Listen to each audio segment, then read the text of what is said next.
ఇన్ని అప్లికేషన్లు తీసుకుంటున్నప్పుడు ఏదైనా తప్పులు జరుగుతూ ఉంటే ఖచ్చితంగా దీన్ని ఫీజు తగ్గించడం, లేదంటే మోర్ దెన్ వన్ టైం అంటే నేను ఎట్లా ఆలోచిస్తున్నానంటే, కాలేజీ నుంచి బయటకు వచ్చిన విద్యార్థి ఉద్యోగాలకు అప్లై చేసుకుంటున్నప్పుడు want bring one common system, one time ఫీజే పే చేయాలి ఎన్ని ఎగ్జామ్స్కి అయినా సరే, అంటే ఎన్ని ఎంట్రన్స్ ఎగ్జామ్స్కి అయినా సరే ఓన్లీ వన్ టైమే.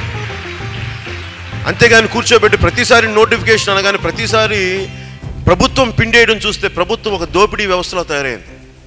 అందుకని విద్యార్థులకి ముఖ్యంగా విద్యార్థులకి we will make sure in our manifesto that we have to pay only one time, only for any exam. అది మేము ఖచ్చితంగా తీసుకురావాల్సిన అవసరం ఉంది. ఇది నేను మీకు మాట ఇస్తున్నాను.